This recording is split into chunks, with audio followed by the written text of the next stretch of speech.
আজ শুক্রবার অফিস নেই, তাই আজ বেশ বেলা খুব নিয়েছে আরবি। কিন্তু সিদ্ধান্তে এখন গান ঢেলে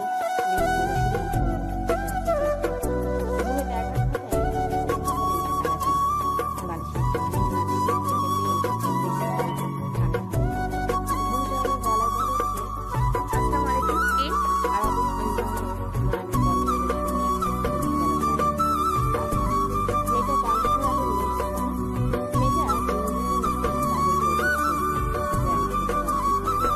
আমার রাতের ঘুম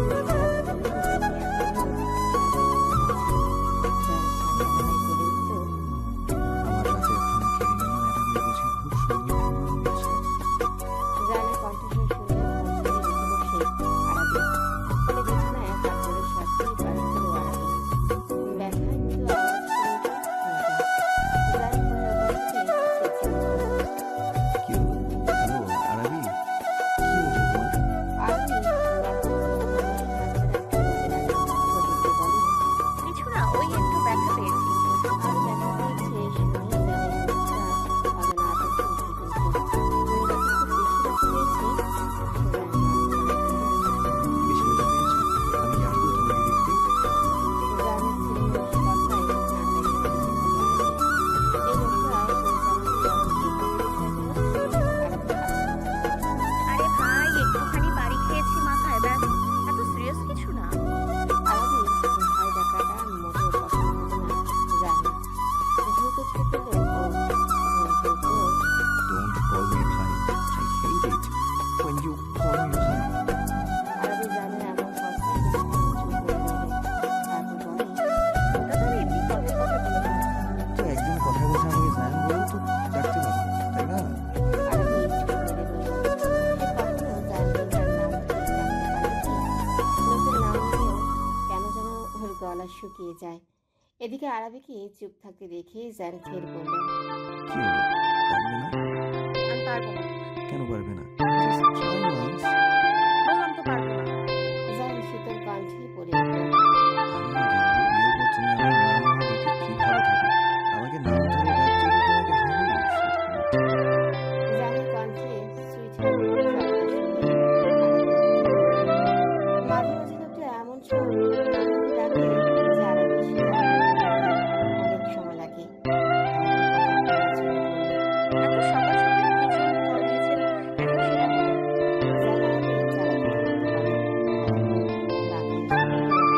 কথা বলানোর চেষ্টা করছো না? বাট পারবে না আরবি। যেটা আসলে জিন্দগি করতে পারবে না।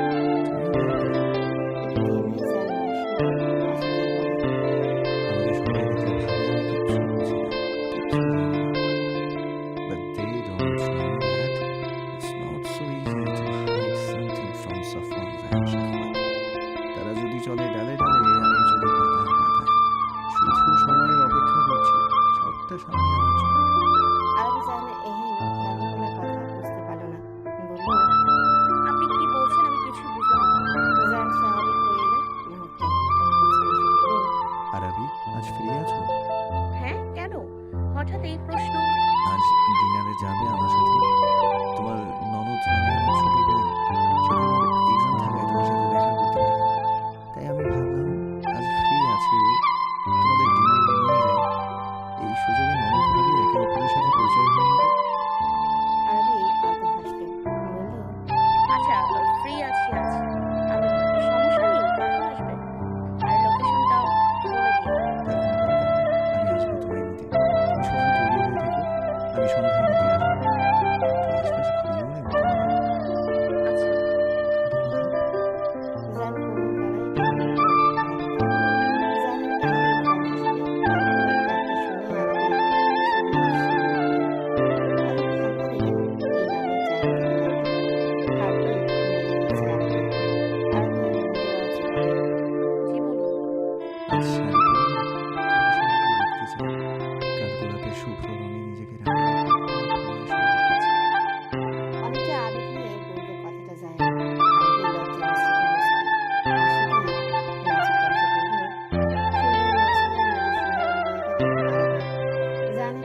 কথোপকথন শেষ হলো। আরাবি কিছুক্ষণ চুপচাপ বসে ভাববে জানকে ওর ভালো লাগে, কিন্তু ভালোবাসে কিনা সেটা জানে না আরাবি। তবে আরাবি চায় জানকে ভালোবাসতে, লোকটাকে অনেক ভালোবাসে। জানের মতো সুদর্শন একটা পুরুষ ওকে এতটা ভালোবাসে, সেটা তোর সৌভাগ্য। আরবি আলমারি থেকে উঠে চলে গেল ফ্রেশ হয়ে চলে গেল ওর মায়ের কাছে। আরবি শাড়ি নেই, মূলত ওর হাতে কিনা একবার কি নিজের শাড়ি পরেছে, তা অনেক আগে, আর সেগুলো হলো ওর মায়ের শাড়ি। তাই আজ আবারও লিপি বেগমের কাছে এলো শাড়ি চাইতে, কিন্তু কথাটা কিভাবে বলবে ভেবেই পাচ্ছে না আরবি। ওর কেমন যেন লজ্জা লজ্জা লাগছে আজ। এদিকে লিপি বেগম মেয়ের কাণ্ড কারখানা কিছু সময় দেখল, তারপর নিজেই বলে উঠল, কি হয়েছে তোর? কিছু কি লাগবে? আরবি কাছাকাছি হয়ে দাঁড়ালো। তারপর বলে উঠল, আসলে মা, হয়েছে কি, মানে উনি আজ আমাকে ডিনার করাতে বাইরে নিয়ে যেতে চান। ওনার ছোট বোন তো সেদিন আসতে পারেনি, তাই আজ সে আমার সাথে দেখা করতে যাচ্ছে। লিপি বেগম হ্যাঁ, সে তো ভালো কথা। তা যাবি? মা, আরেকটা কথা, ওই মানে উনি আমাকে শাড়ি পরে যেতে বলেছে। কথাটা বলেই লজ্জায় মাথা নিচু করে নিল আরবি। ওর ভীষণ লজ্জা লাগছে। মেয়েকে এভাবে লজ্জা পেতে দেখে হাসল লিপি বেগম। তারপর বললেন, এখানে তো লজ্জা পাওয়ার কিছু হয়নি। জায়ান ভবিষ্যতে তোর স্বামী হবে, এই তো। আর হাতে গুলো কয়েকটা দিন, তার জন্য সাজবি না তো কার জন্য সাজবি? আর এখন যেহেতু ছেলেটা সেদিন এই কথাটা বলেছে, তাহলে তো কোনো কথাই নেই। চল আমার সাথে। আরবি মায়ের সাথে চলে আসলো। জিয়াদ সাহেব তখন বিছানায় শুয়ে শুয়ে মোবাইল স্ক্রল করছিলেন। আরবিকে দেখে উঠে বসলো। আয় মা, এখানে এসে বস। আরবি গিয়ে বাবার পাশে বসলো। এদিকে লিপি বেগম বেশ কয়েকটা শাড়ি বের করে বিছানায় রাখতে রাখতে বলছে, আজ নাকি জায়ান বাবা আরবিকে বাইরে ডিনারে নিয়ে যাবে। জায়ানের বোন কি যেন নাম? ও হ্যাঁ, নূর। এটা তো সেদিন আসতে পারেনি, তাই আজ আরবির সাথে দেখা করতে চাইছে। জিয়াদ সাহেব আরবির মাথায় হাত দিয়ে বলেন, আরবির যে কি লজ্জা লাগছে। তাই আরবি উঠে দাঁড়ালো। ওর মায়ের বের করা শাড়িগুলো হাতে তুলে নিয়ে বলে, মা, আমি শাড়িগুলো নিয়ে রুমে যাচ্ছি, পরে দেখছি সবগুলো।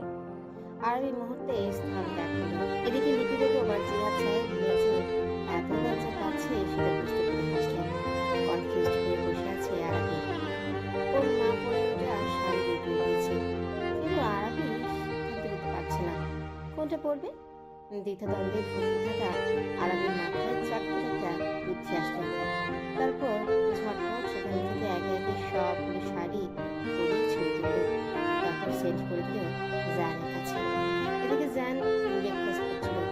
হঠাৎ করে নোটিফিকেশন আসায় সেটা চেক করার জন্য লক করে হোয়াটসঅ্যাপে ঢুকতেই ঢুকে গেল জানের। পানি খাচ্ছিল সে, সেই পানি জানের নাকে উঠে গেল। আসতে লাগলো জান। হঠাৎ জানের এমন হওয়ায় খাবার টেবিলে সবাই চোখ দেখল। মিলি বেগম জানের পিঠে হাত বুলিয়ে দিলেন, সাথে এক গ্লাস পানি দিল জানকে। পানি পান করে জানের কাশিটা একটু কমে আসলে জান চট করে উঠে দাঁড়ালো। তারপর কাউকে কিছু না বলে নিজের রুমে চলে আসলো। এসে হাত করে বসে পড়লো বিছানায়। কি করলো মেয়েটা? একসাথে এতগুলো ছবি আনাবে, তাও আবার শাড়ি পরা দেখে জারি চেয়ে কাপড় কাপড় লাগছে। নিঃশ্বাস বন্ধ হয়ে আসছে জানের। অনেকক্ষণ সময় লাগলে নিজেকে স্বাভাবিক করলো জান। মেসেজ টাইপ করলো দ্রুত, তারপর আরেকটি সেন্ড করে দিল। মুঠোফোন হাতে নিয়ে জানের অপেক্ষায় বসে থাকা আরবি ফোনে মেসেজটা পেয়ে দ্রুত করে দিল, হ্যাঁ। এইটা কি কাঠগুলা? আমার এত বড় একটা ধাক্কা আমি কিভাবে সহ্য করবো? একবারও ভাবলে না আমার জান নিয়ে নিতে চাও নাকি তুমি? আরবি হা হয়ে গেল। কি উদ্দেশ্যে পাঠালো আর লোকটা বলছে কি? আরবি মেসেজ করলো। কি হয়েছে আপনার? আর এসব কি বলছেন? এবার জান ফোন করলো আরবিকে। ফোন রিসিভ করতেই জানের অস্থির কণ্ঠস্বর শোনা গেল, এখন তো তুমি কিচ্ছু জানো না, তাই না? আমার অবস্থা কি হয়েছে ওসব তুমি বুঝবে না মেয়ে। আমাকে মেরে ফেলার প্ল্যানিং করে এখন তুমি কিচ্ছু জানো না, তাই না? আরবি মুখ ফুলালো জানের কথায়। আমি কি করলাম আবার? দুটো ছবি যে আমাকে পাঠালে, চলো ভাব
সেটাই কিনা পূরণ করতে পারবে না। এইভাবে লোকটার মন ছোট করে দিল ও। আরবি কাঁদো গলায় বলে,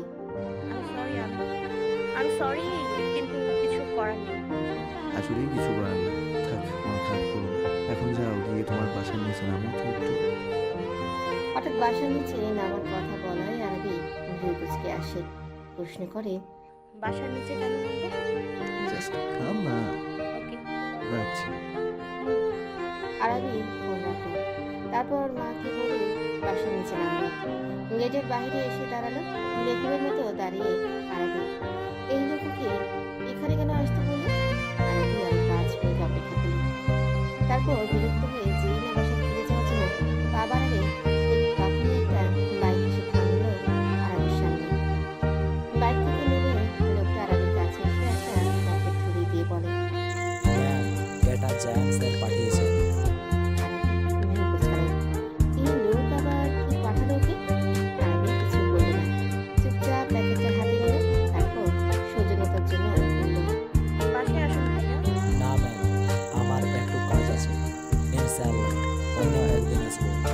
ভাইয়া এত কষ্ট করেন। It's okay ma'am. ছেলেটা চলে যাবার পর আরবি বাসা ফিরে আসলো। ওর হাতে প্যাকেট দেখে লিপি বেগম জিজ্ঞেস করলেন, কি এটা? এটা উনি পাঠিয়েছেন না? লিপি বেগম আর কিছু বললেন না। আরবি নিজে নিজে চলে আসলো। তারপর ধীরে সুস্থে প্যাকেটটা খুলল। প্যাকেটটা খুলে দেখতে পেল শুভ্র রঙের একটা শাড়ি। তার মধ্যে কাঠগোলাপ ফুলের হ্যান্ড প্রিন্ট করা। ভীষণ সুন্দর দেখতে শাড়িটা। আরবি চোখেরা চিকচিক করে উঠল। ভীষণ মনে পড়ল শাড়িটাও। আরবি আরো ভালোভাবে দেখলো পেটিকোট আর ব্লাউজ পাঠিয়েছে, সাথে সিম্পল সিলভারের জুয়েলারি আর একদম সাদা রেশমি চুড়ি। একটু ভালোভাবে দেখতেই একটা চিরকুট পেল আরবি। দ্রুত সেটা খুলল। সেখানে গোটা গোটা অক্ষরে লেখা, আজ আমার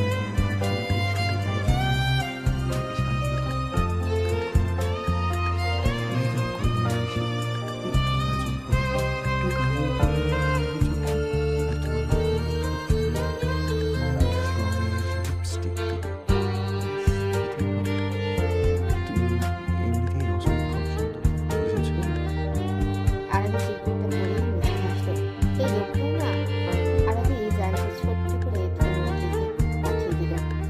জান ফিরতে বার্তা পাঠালো। আরবি আর লজ্জা মিশ্রিত মুচকি হাসলো আরবি। তারপর জায়নের দেওয়া শাড়ি গহনাগুলো আরবি হাতেই ছুঁয়ে দিল। জানের কাছ থেকে পাওয়া প্রথম উপহার। আরবি ইচ্ছে করছে এই উপহারের বিনিময়ে জানকে ঠাস ঠাস করে পেটের ছেড়ে খেয়ে নিতে। সেটা তো আরবি কোনোদিনও পারবে না। এসব চিন্তা করলে আরবি লজ্জা আসে। আবার বাস্তবে এসব ভেবেই আসলো আরবি। আরবি জানে দেওয়া ভালোবাসায় নিজেকে আজ সাজিয়েছে। মনে এত সুন্দর লাগছে এটাকে। জানে দেওয়া উপহার করেছে এই জন্য কি? লিপি বেগম যেন চোখ সরাতে পারছে না নিজের থেকে। শ্যামবর্ণা আরবিকে এত মায়াবী লাগছে। লিপি বেগম মেয়ের কপালে চুমু দিলেন। আরবি কানের পেছনে কাজলের ফোঁটা লাগিয়ে দিলেন, যাতে করে কারো নজর না লাগে। মায়ের মন তো। মেয়েকে তৈরি করে দিয়ে তিনি চলে গেলেন রান্নাঘরে। হবু মেয়ে জামাই আসবে, তার জন্য আপ্যায়নের ব্যবস্থা করতে হবে না বুঝি। লিপি বেগম যেতেই আরবি আয়নায় তাকালো। পূর্ণ দৃষ্টিতে নিজেকে ফুটিয়ে ফুটিয়ে দেখল। নিজেকে দেখে নিজেই মুগ্ধ হলো আরবি। তাকে আজ সুন্দর লাগছে। কেমন লাগছে? কই, আগে তো নিজের নজরে নিজেকে এত সুন্দর লাগেনি। তবে আজ কেন নিজেই নিজেকে দেখে এইভাবে মুগ্ধ হচ্ছে? আচ্ছা, লোকটাকে এই সাজে দেখলে কিভাবে রিয়েক্ট করবে? ওকে এই সাজে দেখে কি পাগলামি করবে অনেক? অবশ্যই লোকটা তো সদা পাগলামি করে ওকে নিয়ে। জানের কথা ভাবতেই আরবি লজ্জায় চোখ নামিয়ে নিল। অস্থির লাগে, অদ্ভুত অনুভূতি হয় মনের মাঝে। ভালো লাগায় দেহের মাঝে মনের উষ্ণতা জাগে। ওর চারপাশে ভালো লাগার রঙিন প্রজাপতিরা এলোমেলো দৌড় করতে থাকে। হৃদস্পন্দন বেড়ে যায় অস্বাভাবিকভাবে। এমন কেন হয়? তবে কেউ ভালোবেসে ফেলে জায়ানকে। কিন্তু এত তাড়াতাড়ি কিভাবে ভালোবাসা হয়? হয় কি? হয় তো। নয়তো লোকটা যে বলে ওকে নাকি সেই প্রথম দেখাতেই ভালোবেসে ফেলেছিল, যাকে বলে লাভ এট ফার্স্ট সাইট। অত শুধু জানে না আরাবি, আর জানতেও চায় না। ও শুধু এটুকু জানে ওর মন আর মস্তিষ্কে এখন একমাত্র জায়গায় বসবাস, আর তাকেই আজীবন এই মনে মালিকাধীন রাখতে চায় আরাবি। জায়নের সাথেই বাকিটা জীবন কাটাতে চায় আরাবি। খুব করে চায় ও লোকটাকে। এই চাওয়া যেন দিনকে দিন তীব্র থেকে তীব্রতর হচ্ছে। জানকে আঁকে ধরে স্বস্তির নিঃশ্বাস নিতে চায়। লোকটা বুকে মাথা রেখে সুখের নিদ্রায় মগ্ন হতে চায় আরাবি। লোকটার হাত ধরে দূর থেকে দূরান্তে পাড়ি জমাতে চায় ও। খুব বেশি কি ওর চাওয়া পাওয়া? এটুকু স্বার্থপর তো হওয়াই যায়, তাই না? ভাবনার মাঝে কলিং বেলের আওয়াজ ভেসে আসলো। ধূপকানি শুরু হয়ে গেল আরাবির। কিভাবে যাবে ও লোকটার সাথে? ইস, লোকটা তো বেহায়া, সবার সামনেই না জানে কি বলে ফেলে উল্টাপাল্টা। বাইরে থেকে সবার শোরগোলের আওয়াজ ভেসে আসছে, আর ভেতরে অস্থির হচ্ছে আরাবি। রোবটের মতো জানের পেছন পেছন এসে সোফায় বসলো নূর। দৃষ্টি ওর ফাহিমের দিকে। এটা কি ও ভুল দেখছে, নাকি সত্যি সত্যি ওর সামনে ফাহিমি দাঁড়ানো? ফাহিম গিয়ে দরজাটা খুলেছিল, আর তখনই ফাহিমকে দেখেই যেন নূর 440 ভোল্টে ঝড়টা খেয়েছে বাজারে। ফাহিম এমন ভাবে দেখছে যেন ভূত দেখে ফেলেছে। ও নিজের চোখে যেন নিজের বিশ্বাস হচ্ছে না। সবার আগোচরে হাতে চিমটি কাটলো নূর। ব্যথা পেয়ে নাক মুখ কুচকে ফেলল। তবে এটা ওর মনের ভ্রম না, সত্যি ফাহিম ওর সামনে। কিন্তু এই লোক ওর সামনে কেন? এদিকে জায়ান হ্যান্ডশেক করলো ফাহিমের সাথে। জিয়াদ সাহেব আর লিপি বেগমকে সালাম জানিয়ে সবার ভালো মন্দ জিজ্ঞেস করল। নূর নিজেকে সামনে নিয়ে সবাইকে সালাম দিল। লিপি বেগম ওর মাথায় হাত বুলিয়ে দিয়ে বললেন, মাশাআল্লাহ, তুমি দেখতে ভীষণ মিষ্টি নূর। নূর মুচকে এসে বলে, ধন্যবাদ আন্টি। এদিকে ফাহিম আর চোখে তাকালো নূরের দিকে। আজকে অনেকদিন পর ঠিকঠাক ভাবে নূরকে দেখতে পেল ফাহিম। কলেজের শিক্ষকতার পেশায় জড়িত হওয়ার পর আর নূরের সাথে ঠিকঠাক ভাবে দেখা হয় না। মানে ফাহিম সকালে কোচিং ক্লাস নিতে পারে না। তবে নূরকে যে ফাহিম চিনি তাই এড়িয়ে গেল, চুপচাপ সব অবলোকন করতে লাগলো। যা নূরকে সবার সাথে পরিচয় করিয়ে এবার ফাহিমের সাথে পরিচয় করালো। ফাহিম ভাই ও নূর আমার ছোট বোন, আর নূর ও ফাহিম আমার সম্বন্ধী, মানে আরবির বড় ভাই। নূর যেন আরেকটা ধাক্কা খেল। শেষমেশ ফাহিমকে ওর ভাবির বড় ভাই হতে হলো। এখন কি করবে নূর? নূর মাথা চুলকালো, তারপর কিছু একটা মনে করে চড়া হাসলো। আরে ফাহিম তোর বিয়ে হয় তাহলে, আর বিয়ের সাথে তো মজা করাই যায়, তাই না? এই সুযোগে ফাহিমকে খুব জ্বালাবে নূর। এমন ভাবে জ্বালাবে যেন লোকটা বাধ্য হয় ওকে ভালোবাসতে। শুধু নূর আর নূরই থাকবে লোকটার মন আর মস্তিষ্কে। এমন ব্যবস্থা করবে নূর। রহস্যময় হাসি দিল নূর। এদিকে নূরের অমন হাসি দেখে ভ্রু কুঁচকালো ফাহিম। তারপর নিজের দিকে তাকালো। না, সব তো ঠিকঠাকই আছে ওর। তাহলে এই মেয়ে ওকে দেখে এইভাবে হাসছে কেন? পাগলটা তো হয়ে গেল নাকি? নূর ফাহিমের এমন অদ্ভুত কাণ্ড দেখে মুখ টিপে হাসল। লোকটা কি বোকা? ও একটু লোকটার দিকে তাকিয়ে হেসেছে কিনা লোকটা উল্টাপাল্টা ভাবছে। নূর পাকা হাসল। এইটাই মুখ্য সুযোগ। এখন থেকে জ্বালানো স্টার্ট করে দিল নূর। ফাহিমকে আরো কনফিউজড করার জন্য নূর ফাহিমের দিকে তাকিয়ে মিটিমিটি হাসতেই থাকলো। একটু পরপর তাকাচ্ছে আর হাসছে নূর। ফাহিম পড়ে গেল অস্বস্তিতে। ও সবার থেকে একটু আড়াল হতেই ছুটে চলে এলো নিজের রুমে। তারপর আয়নার সামনে দাঁড়িয়ে নিজেকে ভালোভাবে চেক করে নিল। প্যান্টের চেনও খোলা নেই। তাহলে এই মেয়ে হাসছে কেন? ফাহিমের মাথায় এই বিষয়টাই ঘুরঘুর করতে লাগলো। আবারও বেরিয়ে সবার সাথে গিয়ে বসলো। টাইম আসতেই নূর আবারও নিজের কাজ শুরু করে দিল। ফাহিম তাদের দাঁত চেপে বসে রইল। নূর অনেক কষ্টে নিজের হাসি আটকে রেখেছে, তবে মনে মনে হেসে কোটি কোটি। লোকটাকে জ্বালাতে পেরে বেশ মজা পাচ্ছে নূর। বারবার ঘড়ির দিকে তাকাচ্ছে জায়ান। এসেছে 15 মিনিট হয়ে আসলো, মেয়েটা এখনো আসছে না কেন? মেসেজ করেছে, তার সিন করছে, বাট রিপ্লাই করছে না। অধৈর্য জায়ান এবার লিখল, তুমি কি বের হবে নাকি আমি আসবো? এবার মেসেজের আনসার করলো আরবি। লিখে পাঠিয়েছে, আমার লজ্জা করছে। আরবের মেসেজ পড়ে ভারী আশ্চর্য হলেও জায়ান। এই মেয়েকে নিয়ে জায়ান কোথায় যাবে? একটু শাড়ি পরতে বলেছে, এতেই নাকি এসে লজ্জা পাচ্ছে। জায়ান মেসেজ লিখে পাঠালো, তো আমি আসছি। এখানে তোমার লজ্জার ভঙ্গি কি বলো? বলবো? তাহলে 2 মিনিটের মধ্যে বাইরে এসো। জায়ানের মেসেজটা পড়েই আরাবি গড়ি থেকে উঠে আয়নার সামনে দাঁড়ালো। সোজা আরেকটু ভালোভাবে আঁচড়ে নিয়ে তারপর আজকে ধীরে বেরিয়ে আসতো। সবার সামনে এসে সোজা মাঝে সালাম দিল। এদিকে জায়ান আরাবিকে দেখে যেন নিজের মনে একটু থমকে গিয়েছে। শ্বাস আটকে আসছে ওর। এত সুন্দর কেন লাগছে মেয়েটাকে? যার নিজের অজান্তে বুকের বাঁ পাশটা চেপে ধরল। ব্যথা অনুভব হচ্ছে বুকের বাঁ পাশটা। জায়ান আরাবি সেই কোণের মুখটার দিকে যেন নজর সরাতেই পারছে না। ওই কাজের জানা চোখ দুটোতে তাকে যেন নিজের সর্বনাশ দেখিয়ে দিয়েছে জায়ান। তাকে নিজেরই সর্বনাশ জায়ান বারবার করতে চায়, শতবার করতে চায়। নুড লিপস্টিকে রাঙানো পাতলা ঠোঁটজোড়ার দিকে নজর যেতেই শুধু ঠোঁট খুলে জায়ান। ওই ঠোঁটজোড়া যেন ওকে চমকে মনে পাচ্ছে। একটিবার খুব করে ছুঁয়ে দিতে ইচ্ছে করছে অধরজোড়া। খুব গভীরভাবে ছোঁয়া যেতে পারে। মেয়েটি কি তা সহ্য করতে পারবে? হাতটা কাঁপছে। গলাটা এভাবে শুকিয়ে আসছে কেন? শুকনো ঠোঁট দিল জায়ান। দৃষ্টি সরিয়ে থেকে আরাবির থেকে না হলে যে নিজেকে সামলাতে পারবে না সে কিছুতেই। মেয়েটার সৌন্দর্য একদম চোখে পড়ে, যা একমাত্র জায়ান উপলব্ধি করতে পারে। এই পৃথিবীতে যে আর কারো সাধ্য নেই তার প্রিয়তমের এই রূপ উপলব্ধি করতে পারা। আর জায়ান তা কোনোদিন করতে পারে না। চোখ দুটোই উঠিয়ে ফেলবে তার। উফ, এত গরম লাগছে কেন? সমানে ঘেমে যাচ্ছে জায়ান। 2-3 বার মাথা ঝাঁকিয়ে নিল। এরপর গল্প করে 2-3 গ্লাস পানি খেয়ে নিল। জায়ান ঠিক করলো, Just calm down, Zaya.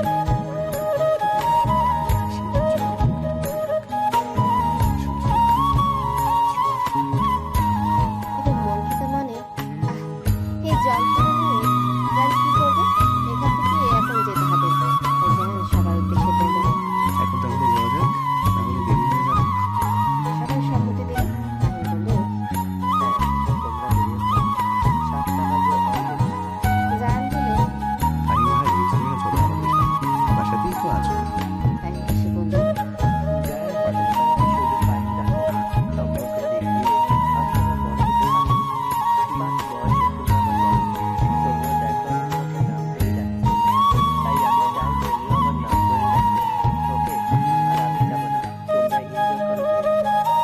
এখানটা না হয় বুঝলাম, কিন্তু আমাদের সাথে যেতে তোমার সমস্যা কোথায়? এখানে আমি আর আরবি কি একা ডেটে যাচ্ছি যে তুমি গেলে সমস্যা হবে? আমার ছোট বোনও তো আছে আমাদের সাথে, তুমি চলো তো। কোনো কিন্তু শুনতে চাই না। আরাবি ধীর কদমে এসে ফাহিমের পাশে দাঁড়ালো। ছোট্ট আওয়াজে বলল, চলুন ভাইয়া, উনি যখন এত করে বলছেন আর মানা করুন। জায়ান আর আরাবির এতক্ষণে বলায় আর মানা করল না ফাহিম। এই রাজি হবে ওদের সাথে যাওয়ার জন্য। এদিকে নূরজাহান খুশিতে আত্মহারা। আরেকটু সময় কাটানো যাবে ফাহিমের সাথে, আরেকটু জ্বালানো যাবে ফাহিমকে। নীর আবারও ফাহিমের দিকে আর চোখে তাকালো। ফাহিমকে নিচ থেকে উপর পর্যন্ত পর্যবেক্ষণ করে লোকটিকে হাসলো। ফাহিম হকচকিয়ে গেল। আদৌ অস্বস্তি হয়ে জর্জরিত হলো বেচারা। এ কোন মুসিবত পাল্লা পড়লো? ওর বউকে কষ্টে ওদের হাসি আটকে রেখেছে। আসতে না পেরে মেয়েটা যে ব্লাস্ট হয়ে গেছে।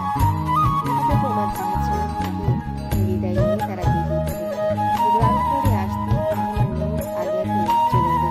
নূর আগে গেছে, পেছনে আরাবি আর জায়ান। আরাবি মাথা নিচু করে হাঁটছে।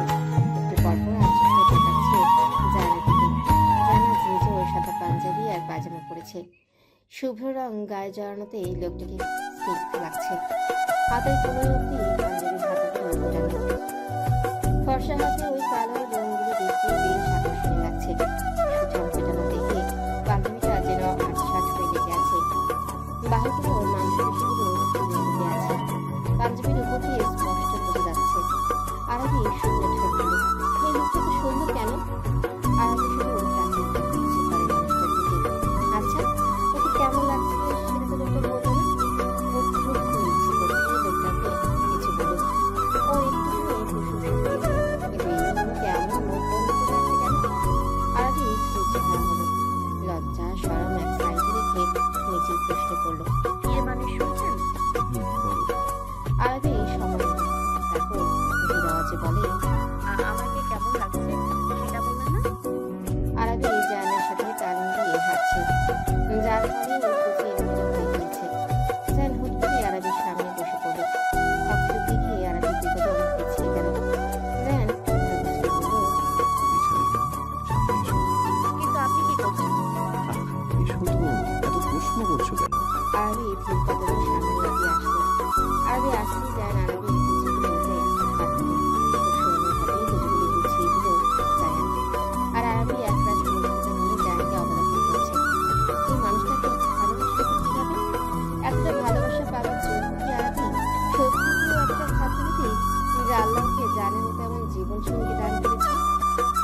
কুচি ঠিক করে উঠে দাঁড়ালো জায়ান। আরবির দিকে তাকালে দেখে মেয়েটা ওর দিকে এক দৃষ্টিতে তাকিয়ে আছে। উঠতে আসে জায়ান, হাত বাড়িয়ে আদরের স্পর্শে আরবির কানের দিকে চোখ বুঝে দেয়। আরবি চোখ বন্ধ করে নেয়। জায়ান অনুভূতি জড়ালো কণ্ঠে বলে ওঠে,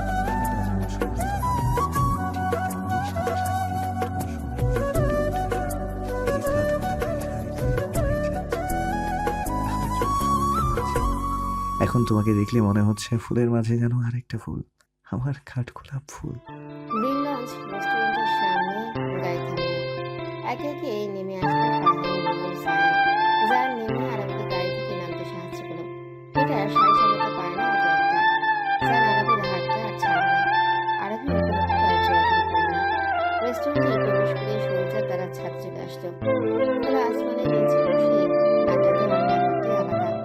ছাদে এসে চোখ জুড়িয়ে গেল আরবি। কি সুন্দর ডেকোরেশন চারপাশে। পেরিলাপগুলো বিভিন্ন গাছের উপর ছড়িয়ে ছিটিয়ে রাখা হয়েছে, যার ফলে সেটা আরো সুন্দর লাগছে। আর্টিফিশিয়াল ফুল দিয়েও সাজানো। জায়গা কর্নারে একটি টেবিলে বসলো। ছাদের চারিদিকে কাঁচের বাউন্ডারি দেওয়া। আরবি চারপাশ কুটুর চোখে দেখছে। ঠোঁট জুড়ে মুচকি হাসি বেশ। জান আরবির হাস্যজ্জ্বল মুখশ্রী দেখতে ব্যস্ত। যেন মুখটা একটুখানি আরবির কাছে এগিয়ে আনলো। ফিসফিসে শুধালো, পাশে আছি, বসে আছি, জনাবার তো সেদিকে তো দেখছি কোনো হুঁশই নেই। আরবি নড়ে চড়ে বসলো। মৃদু স্বরে বলল, আমি তো জাস্ট দেখছিলাম। But I can't stand it at all. আরবি মুখ টিপে হাসলো।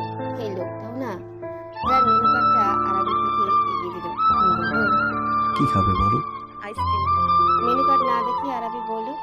জান ভ্রু কুচকে তাকালো আরবির দিকে। হালকা ঠান্ডা ঠান্ডা ওয়েদার আজকে, আর মেয়েটা কিনা আইসক্রিম খেতে চায়।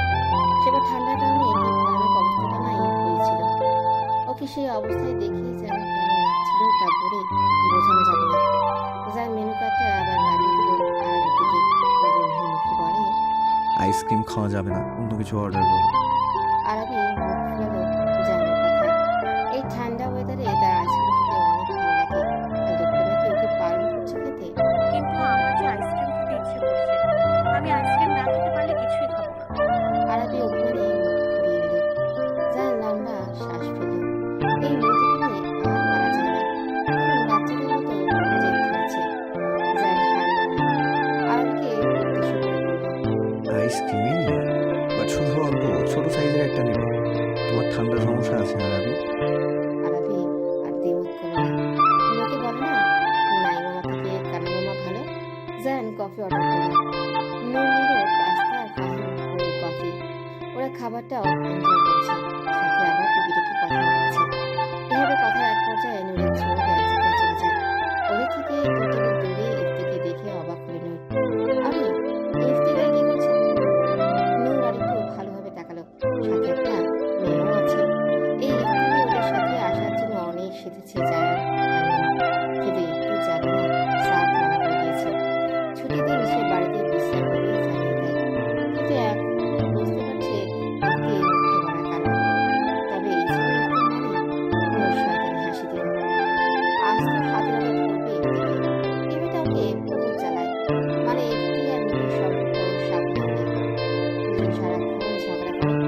আজ তার শোধ নেবে। নূর সুযোগে সদ্ব্যবহার করলো।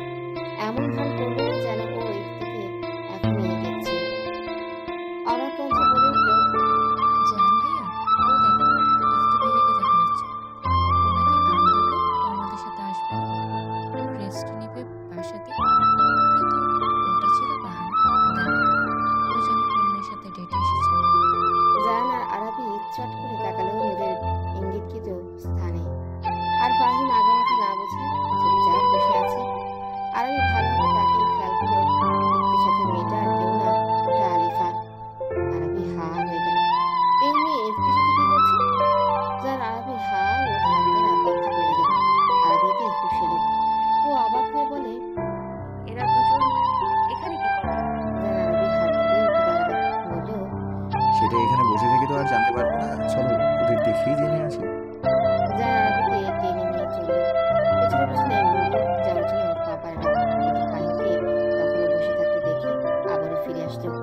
কোনো কিছু না বলে ফাহিমের হাতটা চেপে ধরল উচ্ছ্বসিত কণ্ঠে।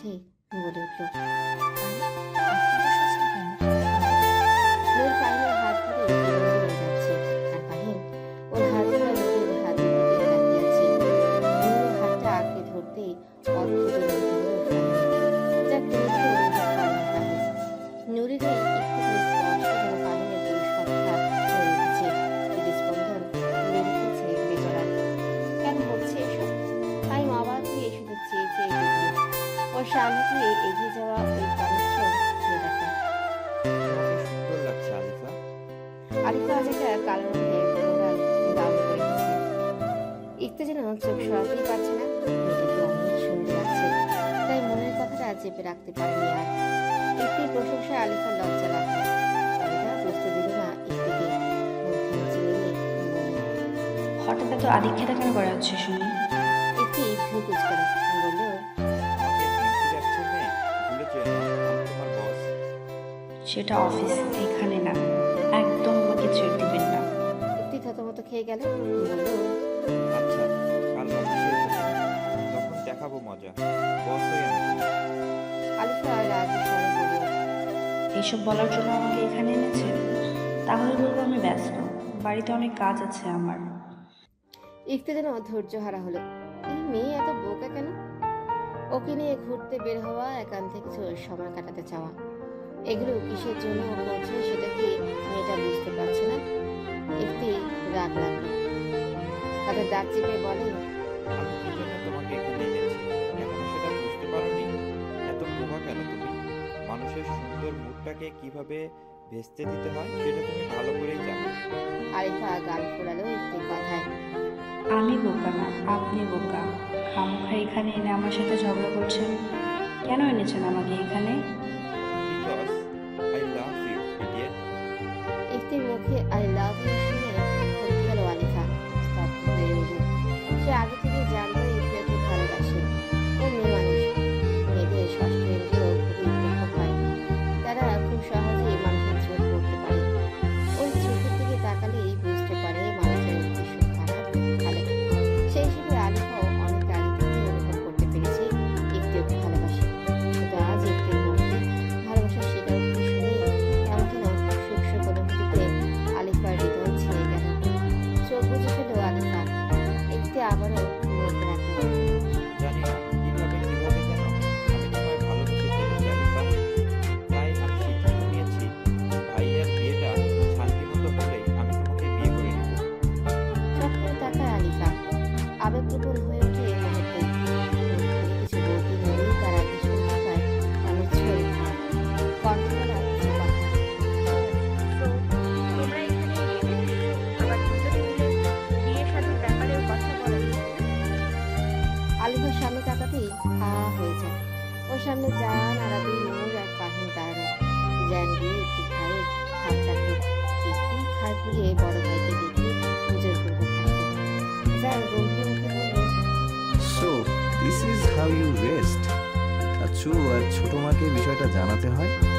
এতে চট করে উঠে দাঁড়ায়, আমদাম করে বলে, ভাই আসলে হয়েছে কি, জান তীক্ষ্ণ কণ্ঠে বলে, আসলে নকলে জানি না, আমি স্ট্রেইট ফরওয়ার্ড কথা বলতে পছন্দ করি। তুই জিজ্ঞেস করছি, তুই কি আলিফাকে সত্যি ভালোবাসিস? বেহুদা কোনো এক্সকিউজ শুনতে চাই না আমি, সোজা সাপটা জবাব চাই। একটি জোয়ারে নিঃশ্বাস ফেলল। না, এখানে হস্তগত কিচ্ছু হয়নি। সে ভালোবেসেছে আর ভালোবাসার কথা বুক ফুলিয়ে বলতে হয়। তাই করলো। হ্যাঁ ভাইজান, আমি আলিফাকে ভালোবাসি আর ওকে বিয়ে করতে চাই। দেখ, শুনে ভালো লাগলো। জান এবার আলিফার দিকে তাকালো। আলিফা খানিকটা ভরকে গেল। জান মুচকি হেসে বলে, আরবির ফ্রেন্ড তুমি, সেই হিসেবে আমার শালি সাহেবা এখন। তো তুমিও কি ইফতিকে ভালোবাসো? ওকে বিয়ে করতে কোনো আপত্তি আছে তোমার? জানের সোজা সাপটা প্রশ্নে আলিফা লজ্জা পেল। আরাবি গিয়ে আলিফার কাজ জড়িয়ে দিল। মুচকি হেসে বলে, জানতে হয় তোমাকে ভালোবাসি। আলিফা হাসল। লজ্জায় কথা বের করছে না তাড়াতাড়ি, তাই মাথাটা দিয়ে সম্মতি দিল। জান শান্ত চোখে দুজনকে দেখে নিয়ে বলে, তোমরা দুজন যেহেতু দুজনকে ভালোবাসো, তাই এখানে আমার কোনো আপত্তি নেই। ফ্যামিলি চিন্তা করতে হবে না, ওদের আমি সামনে। ইফতি আর আলিফা দায়িত্বটা যেহেতু জান নিয়েছে, তাহলে আর চিন্তা নেই। পরবর্তী সময়টা ওরা একসাথে বেশ আনন্দের সাথেই কাটালো। সূর্যের প্রখরতায় আজ যেন ঝলসে যাচ্ছে চারপাশ। কয়েকদিন যাবৎ এসবই হচ্ছে। দিনের আলোতে সূর্য তার দাপট দেখাচ্ছে, ঠিক তেমনই রাত হলে শীত শীত অনুভব হয়। কি একটা আশ্চর্য মৌসুম এলো। রিক্সায় বসে এসবই ভাবছে আরবি। আজ একা এসেছে, তাই মাঝেই কলেজে চলে গিয়েছে। ওর নাকি দরকারি কাজ আছে, তাই আরবি আজ একাই যাচ্ছে। আরবি ভেবে পায় না ও যখন একা কোথাও যাওয়ার জন্য বের হয় তখনই জ্যামে পড়তে হয় ওকে। গরমে মেয়েটা ঘেমে নিয়ে উঠেছে। ওনার একাংশ দিয়ে কপালে আর মুখে সেই ঘামটুকু মুছে নিল। অনেকক্ষণ যাবৎ রোদে বসায় মাথাটা ব্যথা করছে প্রচুর। আরো 15 মিনিট আরবি অপেক্ষা করে এবার বিরক্ত হয়ে ভাবলো আর অফিসে যাবেই না। জানকে ফোন করে বারণ করে দিবে। যেই ভাবা সেই কাজ। আরবি ফোন করে জানবে। প্রথমবার রিং হয়ে কেটে গেল। আরবি আবারও ট্রাই করলো, এইবারও ধরলো না। আরবি এবার অবাক হলো, এমন তো কোনো সময় হয় না।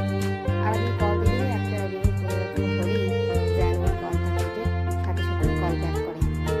সেখানে আজ আরবি এতগুলো ফোন করলো, একটাও হলো না।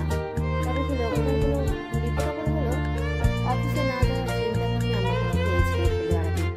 এক নাগারে জ্যানকে ফোন দিতে লাগলো। না, হচ্ছে না। জ্যান ছাড়লো তার কিছুক্ষণ পরে। আরবি রিক্সাওয়ালাকে দ্রুত চালাতে বললো। অফিসের সামনে রিক্সা থামতে খাড়ানোকে দ্রুত পায়ে ভিতরে প্রবেশ করলো। লিফটের সামনে এসে দেখে সেটা আসতে অনেক দেরি। আরবি অপেক্ষা না করে সিঁড়ি দিয়ে দৌড়তে লাগলো। একে একে সিঁড়ি দিয়ে উঠে তিনতলা সিঁড়িতে পা রাখতে দু একজন মেয়ে কিছু অনাকাঙ্ক্ষিত কথা কানে আসে আরবি। সাথে সাথে এই পা জোড়া ধরে যায় না। সেখানে শক্ত হয়ে দাঁড়িয়ে থাকে। কথাগুলো ঠিক এমন। আজ জায়ান স্যারের সাথে অফিসে দুজনকে একসাথে অনেক সুন্দর লাগছে। ম্যাম নাকি কালই দেশে ফিরেছে আর আজই স্যারটাকে অফিসে নিয়ে এসেছে। আমরা যা ভাবছি তাই ঠিক।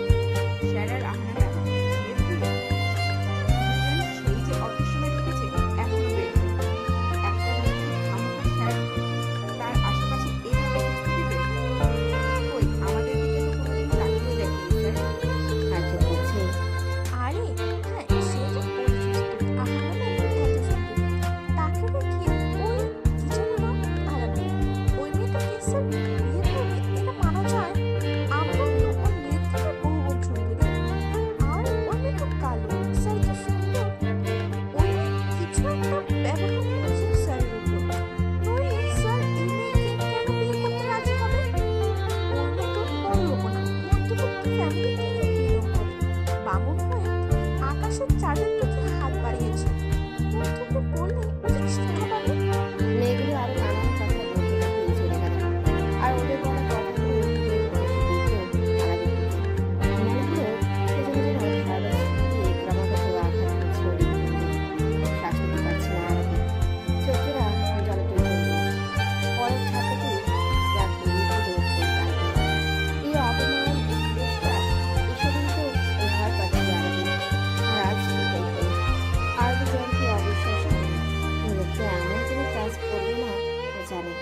বিশ্বাস করে জানকে মনে প্রাণে। তবে মেয়েগুলোর কটূক্তিগুলো তীক্ষ্ণ ধনুকের ন্যায় আঘাত করছে ওকে। কানে শুধু ওই কথাগুলি বাজছে। আরবি আগে থেকে সোশ্যাল ফোবিয়ার সমস্যা আছে। ওই কারণে এখন আরবির অবস্থা শোচনীয় হয়ে যাচ্ছে। এমনিতেই মাথা ব্যথা ছিল, সেটা যেন এখন তীব্র আঘাত হান ধরেছে। আরবির পুরো শরীর কাঁপছে ভয়ানক ভাবে। কাপা হাত জোড়া তুলে চোখের জলগুলো মুছে নিল। নিজেকে শক্ত করার চেষ্টা করতে লাগলো আরবি। বহু কষ্টে টালমাটাল পায়ে কাঙ্ক্ষিত স্থানে এসে পৌঁছালো আরবি। এক দু কদমে এখন জানের অফিস রুমের দিকে যাচ্ছে। আর আশেপাশে সবাই ওকে কেমন একটা নজরে দেখছে। ভয়ে, লজ্জা, অস্বস্তিতে আরবি আরো ঘুরে গেল। পড়াশোনা যেন চলছে না। অফিস রুমটার সামনে আসতে আরবি নক না করে দরজাটা খুলে ফেলল গম্ভীর আওয়াজে।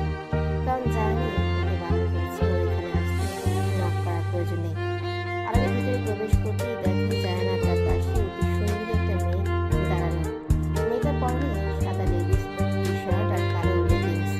ফর্সা গায়ে মানিয়েছে বেশ মেয়েটাকে। চুলগুলো সোনালি রঙের হেয়ার কালার করা। মেয়েটা এতটাই ফর্সা আর যেরকম বেশভূষা করেছে দেখতে একদম বিদেশি পুতুলের মতোই লাগছে। জায়ানের সাথে আসলে মেয়েটাকে অনেক মানাবে। এই মেয়ে সৌন্দর্যের কাছে আরবি কিছুই না। ও জায়ানের যোগ্য না। এই কথাটা বারবার মস্তিষ্কে হানা দিতে লাগলো। পুরনো সেই ফোবিয়ার কারণে আরবি মূর্ছা যেতে লাগলো। সোশ্যাল ফোবিয়াটা মেয়েটা পুরোপুরি কাটিয়ে উঠতে পারেনি যে। তাই আবারও সেই ফোবিয়ার কারণে প্যানিক অ্যাটাক শুরু হলো আরবি। এইবার যেন মাত্রা ছাড়া শরীর কাঁপছে মেয়েটা, নিঃশ্বাস নিতে পারছে না, শরীরের ভারসাম্য বজায় রাখতে পারছে না। গতকাল বিকেলে জায়ানের খালামুনি, খালু আর ওর খালাতো বোন বিয়েতে এসেছে। ওর মা আহনার সাথে ওর বিয়ে দিতে চাইলেও জায়ান আর আহনার মাঝে এমন সম্পর্ক কোনোদিনও ছিল না। আহনা জায়ানকে বড় ভাই মানে, সম্মান করে বড় ভাইয়ের মতো। জায়ানও আহনাকে ঠিক নিজের মতো আদর আর স্নেহ করে। ওদের মাঝে ভাই বোনের এই সম্পর্ক। মেয়েটা এসেই গতকাল বায়না ধরেছে আরবির সাথে দেখা করবে, তার ভাবের সাথে দেখা করবে। জান বলেছে রাতে কোনো রেস্টুরেন্টে গিয়ে দেখা করাবে, কিন্তু মেয়েটা যেন ধৈর্য হারায়। সে যত তাড়াতাড়ি সম্ভব তার ভাবের সাথে দেখা করবে। তাই জায়ানকে অফিসে নিয়ে এসেছে। আরবি আসলেই ওর সাথে দেখা করবে। এখানে এসে জায়ান আহনা আর ইফতি কথা বলছিল। আহনা তো দুই ভাইকে পেয়ে রাজ্যের কথা শুরু করে দিয়েছে। ও বিদেশে কি করতো, ওখানে ওর স্টাডি কেমন চলছে। তারপর জায়ানের বিয়েতে অনেক এনজয় করবে, ও ঠিকই প্ল্যানিং করে রেখেছে, তা শোনাচ্ছে দুই ভাইকে। জায়ান সেসবে পাত্তা না দিয়ে কাজ করতে যেতে নিলেই জায়ানের ল্যাপটপ, ফোন সব নিয়ে একটা ড্রয়ারে তালা মেরে চাবি নিয়ে নিজের কাছে রেখে দেয়। সে আজ তার ভাইদের সাথে গল্প করবে। আসলে আহনা বাবা মায়ের একমাত্র মেয়ে, তাই ভীষণ আদরে। আর জায়ান আর একটু ওকে নিজের মতোই স্নেহ করে। মেয়েটার যে আর কোনো ভাই বা বোন নেই, তাই তো জায়ান একটি আর নূরেরকে আপন ভাই বোনের চোখেই দেখে। এদিকে জায়ান যেন আহনার বক শুনে বিরক্ত হলো। আবার বেশি বিরক্ত হচ্ছে আরবি আসছে না দেখে। আধা ঘন্টা লেট হয়ে গিয়েছে, অথচ এখনো মেয়েটা আসছে না। এদিকে ইফতিটাও ওয়াশরুমে ঢুকে বসে আছে। ইফতির কাছে আহনাকে ধরিয়ে দিয়ে সে এখান থেকে সরে পড়বে। জায়ান যখন নিজের ভাবনায় ব্যস্ত, হঠাৎ আরবির অস্তিত্ব অনুভব হতেই সজাগ হয় ও। আরবিকে নিজের রন্ধ্রে রন্ধ্রে অনুভব করে জায়ান। আরবির শরীরের মেয়েলি ঘ্রাণ যেন রক্তে মিশে গিয়েছে। তাই মেয়েটা আশেপাশে থাকলেই জায়ান না দেখেই বলে দিতে পারে। জায়ান চট করে দরজার দিকে তাকালো, ধারণাই সঠিক হলো। ওই তো মেয়েটা দাঁড়িয়ে। জায়ান উঠে দাঁড়ালো, দ্রুত কদমে এগিয়ে যেতে লাগলো আরবির দিকে। কিন্তু যত কাছে আগাচ্ছে আরবির শোচনীয় অবস্থা দেখে বুকটা ধক করে ওঠে জায়ানের। তাড়াতাড়ি করে এগিয়ে যায় আরবির দিকে। কাছে আসতেই আরবির দুই গালে হাত রাখে যায়। সাথে সাথে অনুভব হয় আরবির দেহের কম্পন। জহরি নজরে আরবিকে দেখল জায়ান। আরবির ফ্যাকাশে মুখশ্রী, জলে ভরা দুর্বল চোখ দুটো যেন নিষ্প্রাণ হয়ে আছে। ঠোঁটজোড়া শুকিয়ে খড়খড়ে হয়ে গিয়েছে। থরথর করে কাঁপছে শরীর মেয়েটা। কেমন হাঁপানি রোগের মতো শ্বাস নিচ্ছে, যেন মেয়েটার শ্বাস নিতে অনেক কষ্ট হচ্ছে। জায়ান দ্রুত আরবির বাক্য আঁকড়ে ধরল। উদ্বিগ্ন হয়ে বলুন তো, আরবি কি হলো, তো এমন দেখাচ্ছে? কথাটা সম্পূর্ণ করতে পারল না জায়ান। তার আগে আরবির চোখজোড়া বন্ধ করে ফেলে। অন্ধকার ছাড়া মেয়েটার কিছুই দেখতে পেল না। লুটিয়ে পড়ল জায়ানের বুকে। নিজেকে ধরে রাখতে আর সক্ষম হতে পারেনি ও। প্যানিক অ্যাটাকের কারণে একদম নেতিয়ে গেছে মেয়েটা, যেন অবাক হয়ে আছে। আরবের কোমল দেহটা অতি যত্ন সহকারে বুকের মাঝে আঁকড়ে ধরল। এর মাঝে একটি বেরিয়ে আসলো ওয়াশরুম থেকে। জায়ানের বুকে আরবিকে দেখে ছেলেটা ফুরকে যায়, বলে উঠে, ভাই ভাবির কি হয়েছে? বলতে বলতে দ্রুত এগিয়ে আসে। জায়ান শান্ত চোখে তাকালো ইফতির দিকে। ঠান্ডা স্বরে বলে উঠল, call the doctor Ifti. Ifti দ্রুত ডক্টরের নাম্বারে কল করলো। জায়ান আরবিকে পরে তুলে নিয়ে গিয়ে সোফায় বসালো। তারপর নিজে ওর পাশে বসে আরবিকে আবারও নিজের বুকের মাঝে আগলে নিল। এদিকে আহনা অবাক হয়ে শুধু সব দেখছে। নিজেদের মাঝ থেকে কিছুই বুঝতে পারছে না। আপাতত চুপচাপ সবকিছু অবলোকন করা ছাড়া কোনো উপায় নেই ওর কাছে। এখন চুপ থেকে শ্রেয় মনে করলো মেয়েটা। সরি আরবি, আমি আহানাকেই বিয়ে করব।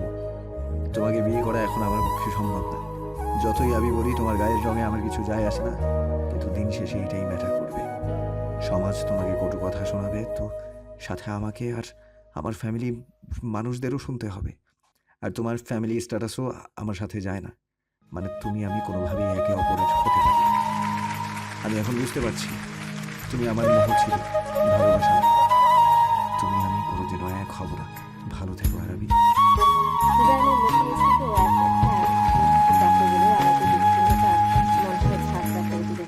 কি অসহ্য যন্ত্রণা হচ্ছে বুকের বাপাসটায়। এত কষ্ট কেন? এটা তো ওর হবার ছিল, তাই না? ও আরবি বলেছিল ও শুধু মাত্র জায়ানের মুখে ছিল। মনে করতে গেলে জায়ানকে ছুঁড়ে ফেলে দিল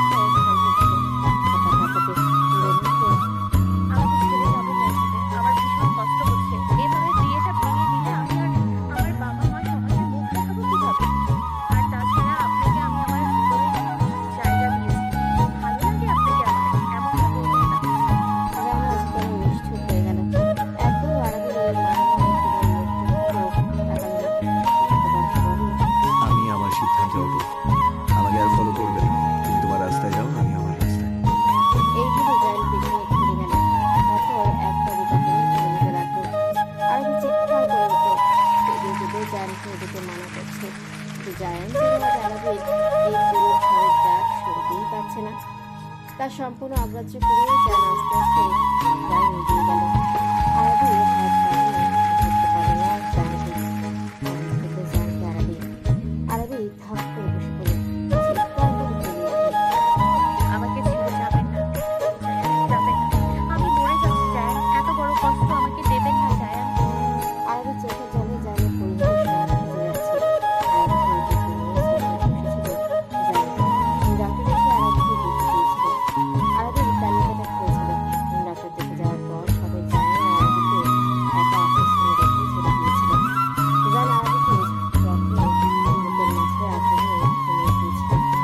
আরবির ফোটানোর আওয়াজে আর ওর চোখের জলে শার্টে ভেজা অনুভব হওয়ায় জানের ঘুম থেকে যায়। ঘুমের মধ্যে আরবিকে এত পরিমাণ করে ফোটাতে দেখে অস্থির হয়ে ওঠে জান। এইভাবে কাঁদছে কেন মেয়েটা? শুনতে পায়। জান দেখলো আরবি জানের বুকের কাছে শাখা পাশে ধরে আছে। যেন জানের কোথাও হারিয়ে যাচ্ছে। আর আরবি জানকে কিভাবে আরবি কানের মাঝে নির্বিঘ্নে কিছু বলছে। জান শোনার জন্য কান পাতল। আমাকে ছেড়ে যাবেন না, আপনি যা বলবেন আমি তাই করব। আমি মরে যাব, আমার কষ্ট হচ্ছে, ফিরে আসুন আমার কাছে, ফিরে আসুন জায়ান। জানের নামটা খুব করুণভাবে উচ্চারণ হলো আরবি। জানের পুরো হৃদয় দাঁড়িয়ে তোমার কাঠখোলাকে রেখে রূপ দেখে যেন যন্ত্রণায় থেতলে গেল। আরবির নরম গালে নরম স্পর্শ করে জানকে ডাকতে ডাকলো, আরবি, আরবি, আমি কোথাও যাচ্ছি না। চোখ খুলো আরবি, এই তো আমি। দেখো তোমার কত কাছে আমি। তুমি আমার বুকের মাঝে আছো আরবি। এর থেকে নিরাপদ স্থান আর কোথাও পাবে তুমি? তাকাও আমার দিকে। জান আরবির মাথায় হাত ঝুঁকিয়ে দিতে লাগলো। জানের আদরের স্পর্শে আর ডাকে আস্তে আস্তে চোখ মেলে তাকায় আরবি। কিন্তু অসহ্য মাথা যন্ত্রণায় আবারও চোখ বন্ধ করে ফেলে। মাথায় হাত দিয়ে আবারও বিক্ষিপ্ত হয়ে তাকায়। এইবার পূর্ণ দৃষ্টি দিয়ে আরবি জানের দিকে। জানকে এত কাছে এত নিকটে দেখে আরবির চোখে ছলছল করে ওঠে। পাকা হাতটা বাড়িয়ে জানের সোজা দাড়ি সমেত গালে হাত ছোঁয়ায় আরবি। জান আরবির স্পর্শে চোখ বন্ধ করলো। আরবির সেই হাতের উপর হাত রাখে। এই প্রথম আরবি নির্ইচ্ছা জানের এত কাছে এসেছে। এভাবে ছুঁয়েছে ওকে। আরবির চোখ থেকে অশ্রু গড়িয়ে পড়ছে। ফুপিয়ে উঠল আরবি। জান থাপ করে চোখ খুলল। যত্ন সহকারে আরবির চোখের জল মুছে দিল। কোমল গলায় বলল, কেন কাঁদছো? এভাবে কেঁদে আমার হৃদয়ে কেন আঘাত করছো? তোমার এক একটা অশ্রু ফোটাগুলো আমাকে তীব্র ব্যথা সৃষ্টি করছে।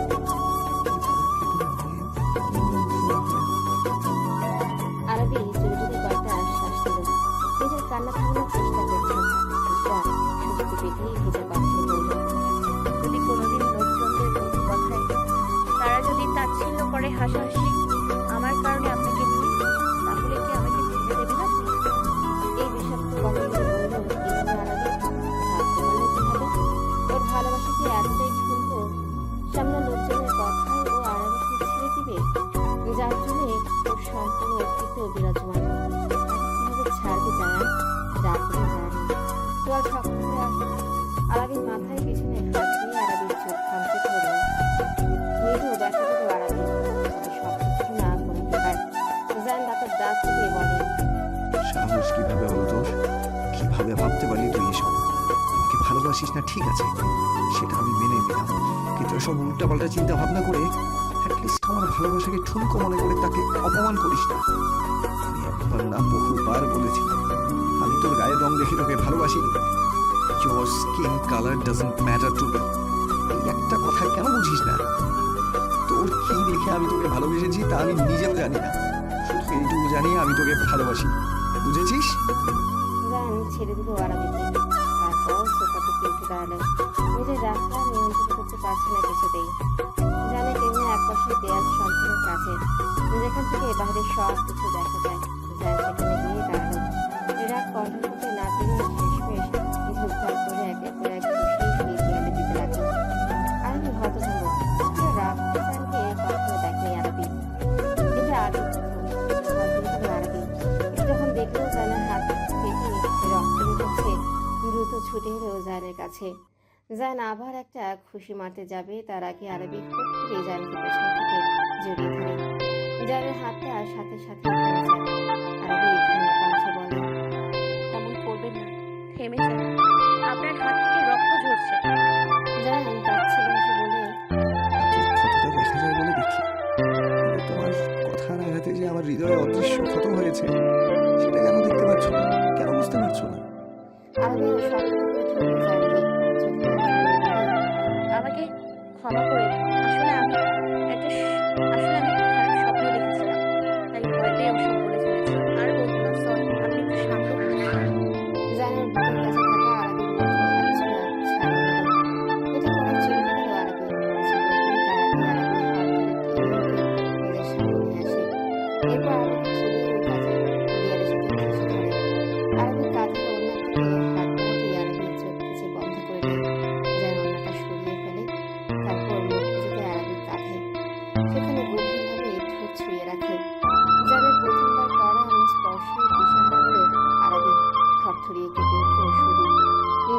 নিজের ঠোঁট কামড়ে ধরে মেয়েটা। জানের কাঁধে হাত রেখে সেখানটায় শক্ত হাতে খামচে ধরে। জান যেন পাগল হয়ে যাচ্ছে আরবির দেহের মেয়ের সুঘ্রাণে। জোরে নিঃশ্বাস টেনে নিয়ে আবারও ছাড়লো জায়ান। জায়ানের নিঃশ্বাসের উষ্ণতা যেখানটা এসে পড়েছে, আরবির মনে হলো সেখানটায় যেন অসার হয়ে গেছে। জান এবার আরবির কাঁধে কামড় দিল। জানের দন্তাঘাতে ব্যথা পেয়ে আরবি নিজেই জানের আরো কাছে এসে ওকে শক্ত করে ধরল। কিছুক্ষণ পর ছেড়ে দিল জায়ান। স্থানটা লাল হয়ে গিয়েছে, দাঁতের আঘাতের স্থানগুলো ফুলে গিয়েছে। জায়ান এবার সে আঘাতের স্থানে ফটাফট দিদিকে চুমু দিয়ে দিল। তারপর দ্রুত নিচে থেকে সে আরো দূরে সরে আসলো। এদিকে যেন প্রথমবার জায়ানের ঠোঁটের স্পর্শে নিজের দেহে অনুভব করতে পেরে যেন আরবি দূরে দাঁড়িয়ে ঘুরছে, ভন ভন করছে মাথাটা। গায়ে যেন বিন্দু বিন্দু শক্তি। জায়ান যেন সব শুষে নিয়েছে। আরবি টানটার পায়ে দাঁড়াতে না পেরে বুঝে দিল। জায়ান দ্রুত আরবিকে নিজের সাথে আঁকড়ে ধরে। আরবির অবস্থা দেখে মুখ টিপে হাসল জায়ান। এইটুকুতে এই অবস্থা বেকার, তাহলে বিয়ের পর কি হবে? তবে এটা করতে চায়নি জায়ান, কিন্তু নিজের রাগটাকে কিছুতেই কন্ট্রোল করতে পারছিল না। সেজন্য এটা করেছে, না হলে রাগ উঠলে হুঁশ থাকে না। পরে মেয়েটা অনেক ভয় পেয়ে যাবে। মেয়েটার কাছে আসলে ওর একটুখানি স্পর্শে জায়ান শান্তি পায়। তাই তো ও শান্তির সন্ধানে এমনটা করেছে। একটা ম্যাজিকের মতো কাজে লেগেছে। জায়ান আরবিকে ঘুরে তুলে নিল। আরবি চুপচাপ জায়ানের বুকে মুখ গুজে দিল। জায়ান গিয়ে সোফায় বসল। আরবিকে নামালো না কোল থেকে। দুষ্টু এসে আরবির কানে কানে বলে, সন্ধ্যের চলে যাওয়ার অবস্থা। যখন আমি তোমাকে কিস করবো তখন কি করবে? আরবির শ্বাস প্রশ্বাস ঘন হয়ে এসেছে। জায়ানের বুকে কপাল ঠেকিয়ে চুপচাপ বসে আছে। কি বলবে ও এখন? লোকটা লাগাম ছাড়া কথাবার্তায় ওর কথা বলা বন্ধ হয়ে গেছে। লজ্জায় ওর গাল গরম হয়ে উঠেছে। কান দিয়ে যেন ধোঁয়া বের হচ্ছে। জায়ান হাসল, ফিরে ফিসফিস করে বলল, বিয়ের পর তোমার এই দেহে প্রতিটি ভাঁজে ভাঁজে প্রতিটা অংশে আমার ভালোবাসার স্পর্শে খুন করে ভালোবাসবো। তুমি তখন কি করবে কাঠগড়া? কোথায় লুকাবে? সেই আমার লক্ষ্যবন্দি জিনিসই তোমার স্থান হবে। তোমার লুকানোর একমাত্র নিরাপদ স্থানই যে আমি, আর আমার ব্যক্তিগত সবচেয়ে প্রিয় ফুল তুমি। আহানা আমার কাজে, মায়ের ইচ্ছে ছিল আহানা আর আমার বিয়ে দেওয়া, but we never had such a relationship. আমি ওকে আমার বোন মানি। ও আমার কাছে ঠিক নূরের মতো, আর আহানা নিজেও আমাকে আর ইফতিকে বড় ভাই মানে। আরবি চুপ করে বসে আছে জায়ানের কাছে, কিছুই বলছে না। কি আর বলবে, শুধু শুধু ভয় পেয়ে প্যানিক অ্যাটাক হয়ে গেল ওর। একটু আগে আরবি জায়ানের কাছে ভয় পেয়ে জিজ্ঞেস করেছে ওর সাথে যে মেয়েটা ছিল সেটাই কি আহানা ছিল। আরবি ভেবেছিল জায়ান রেগে যাবে, কিন্তু না, জায়ান রাগ করেনি একটু, বরঞ্চ উপরোক্ত কথাগুলো অনেক নম্র স্বরে বলেছে। সবটা শুনে যেন আরবির বুকের ভেতরে থাকা সব ভয় দূর হয়ে গেল। জায়ান আরবির দিকে তাকালো। ও এলোমেলো চুলগুলো কানে কুঁচকে গুঁজে দিল। আরবি মুচকি হাসল। জায়ান এবার বলল, আরাবি, সত্যি করে বলো তো, তোমার এমন কি হয়েছে যার কারণে তোমার এইভাবে প্যানিক অ্যাটাক শুরু হয়ে গিয়েছিল? আমি সবটা সত্যি জানতে চাই। তুমি জানো মিথ্যে কথা আমার পছন্দ না। আরবি চট করে উঠে বসল। ভয় ভয়ে তাকালো জায়ানের দিকে। জায়ান তীক্ষ্ণ চোখে আরবিকে পর্যবেক্ষণ করছে। কিছু একটা হয়েছে। আরবির চোখ মুখ দেখে জায়ান বুঝতে পারছে। জায়ান শান্ত কণ্ঠে বলল, বলো আরাবি, আমার কাছ থেকে কিচ্ছু লুকাবে না। আরবি লম্বা শ্বাস নিল। সত্যিই তো, জায়ানের চোখে কথা লুকাবে কেন আরবি? যার সাথে পুরোটা জীবন কাটাতে হবে তার কাছে মিথ্যে বলবে কেন? আর কেনই বা এত যদি চুপ থাকবে? এই মানুষটার কাছেই তো সুখ দুঃখ সবকিছুই শেয়ার করতে হবে। আরবি মনে স্থির করল। তারপর একে একে সকালের ঘটনাগুলো বলল জায়ানকে। সবটা শুনে জায়ানের দিকে তাকালো আরবি। জায়ানকে সামনে চোখে ওর দিকে তাকিয়ে থাকতে দেখে আরবি অবাক হলো। কি হলো? লোকটা তো শান্ত কেন? আরবি শুকনো ঠোঁট তুলে বলে, আপনি রাগ করেননি? জায়ান বাঁকা হাসল। আরবি আরেকটু কাছে এসে বসলো। ঘাড় কাত করে আরবির ঠোঁটের দিকে তাকিয়ে বলে, আমি যদি রেগে থাকি তাহলে আমার ছোট চুল খেয়ে আমার একটাকে শান্ত করবে। আহ, এত বেশরম কেন এই লোক? এত লাগাম ছাড়া কেন তার কথাবার্তা? আরবি লজ্জায় মুখ নামিয়ে নিল। জায়ান হাসল। আরবিকে লজ্জা পেতে দেখে আরেকটু লজ্জা দিল। আরেকটু লজ্জা দিলে কেমন হয়? জায়নার বাম পাশের ভ্রুটা জমিয়ে আঙুলের সাহায্যে চুলকে বলল, তোমায় চুমু দিয়েও তো শান্তি পাবো না। আমার চুমু ডোজ নেওয়ার মতো স্ট্যামিনা তোমার শরীরে নেই। সামান্য শোল্ডারে চুমু নেওয়ায় কামাকামি করে যেতে